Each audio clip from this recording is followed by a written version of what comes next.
How's it going, everyone? It's Sam. I wanted to talk to you about something that I did this Christmas season that I think a lot of other people will probably do in the future or could do, probably are doing right now. And sorry for the squealing, there's a baby here. But it has to do with babies, it has to do with loved ones and Christmas.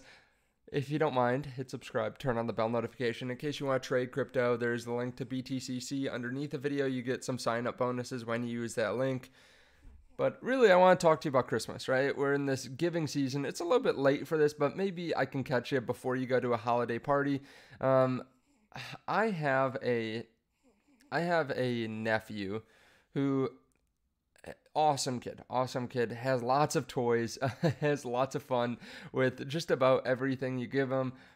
Trucks, lawnmowers, like all this kind of stuff. Hopefully they're okay with me talking about this too. But has a great time with all that. But I was thinking, what should I get him this Christmas season?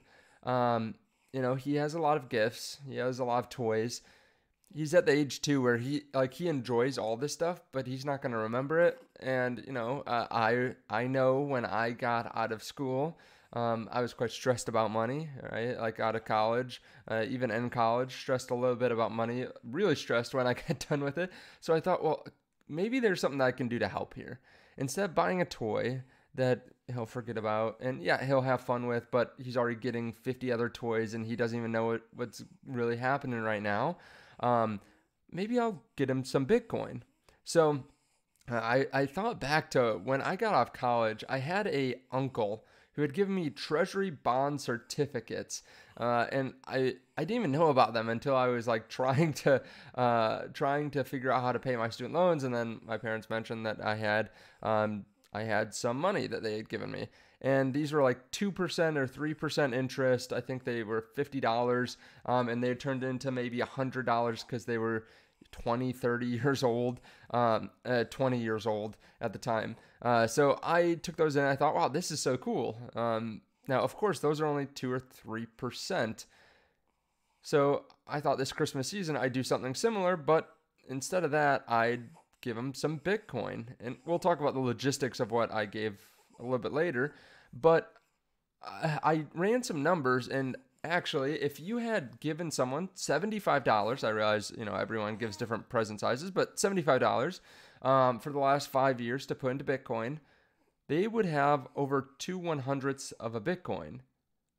It's kind of crazy, isn't it? Like that would put them in a pretty unprecedented arena. I mean, especially when you think about like their peers. Think about how much Bitcoin people are going to be able to buy 10, 20 years from now. Like when my nephew is going to be looking at investing, it's going to be about 20 years from now, give or take a couple of years. Michael Saylor says Bitcoin's going to be at $13 million. So imagine trying to get your hands on $260,000 worth of Bitcoin. That's what 0.02 Bitcoin will be worth if Michael Saylor's right. Even with inflation at 3% over 20 years, that means that this would be inflation adjusted about $130,000 worth of Bitcoin. Now, I gave him one present, not 5 years worth of dollar cost averaging. So I gave him money to buy some Bitcoin.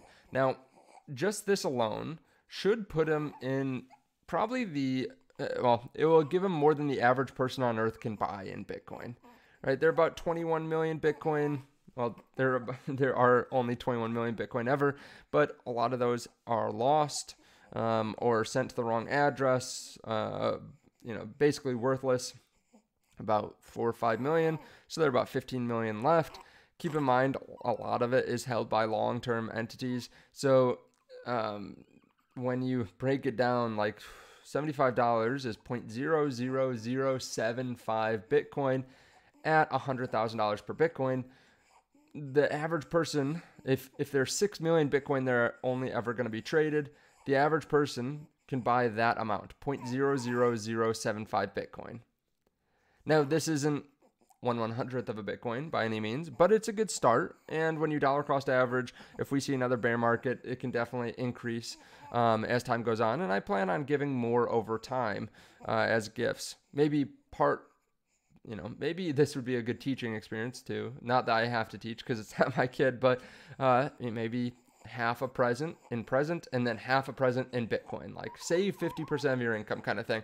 But it is interesting to start thinking about how scarce this asset will be and how you can set up your children to be like in rarefied air at a very young age, just from substituting some of their presents for a little bit of financial wellness or a little bit of Bitcoin.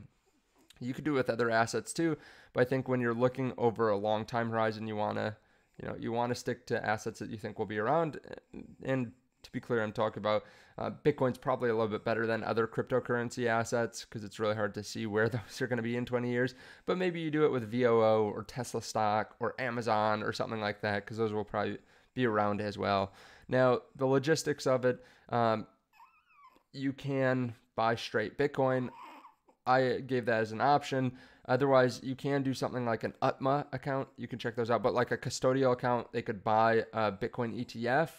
And, you don't really know what kids will be like in 20 years, right? You don't know if they're going to be good with managing their own keys and stuff like that. So maybe an UTMA account is better for a lot of people. Plus, there's going to be like ways to take loans against your crypto or portfolio loans, that kind of thing. Maybe one IBIT share is worth 130,000 or something like that, which is kind of crazy to think about. But that is something that I thought about this Christmas season, and I do think it's just such an interesting opportunity. I have seen videos too, if you look at all the homes in the world, there are about 2 billion houses or 2 billion homes, then divide that by the number of Bitcoin, or divide the number of Bitcoin by the number of homes. There are 20 million Bitcoin, 2 billion homes. That means that each house priced in Bitcoin could be as low as 0.01. That's assuming Bitcoin continues to grow and everything kind of reprices in Bitcoin. But think about that. If you just gave your kid or your nephew or your cousin or your grandkid $75 in Bitcoin for the last 5 years, they'd have 0.02 Bitcoin. That could be the equivalent of 2 houses one day. Like full-on houses, not just the down payments, the houses, which is kind of crazy. That kind of assumes there's going to be this increase in productivity with AI, I would think, making it much easier to maybe make houses with robots. Also, it assumes that Bitcoin is probably the next world reserve currency. People continue to adopt it. People realize that it's a better form of savings than dollars or even certain assets right now that are going to become more abundant as time goes on, as we have better forms of AI, as we have better robotics, as we have more abundant energy. So it's just kind of fascinating to think about. Of course, I can't see the future, but this does seem like a pretty good bet. And if it's not, well, the child won't remember it either. So just a thought around this Christmas season. I hope you're all doing well. I hope you don't mind me making a little Christmas video. I hope you have a good day, and we'll see you in the next one. Bye.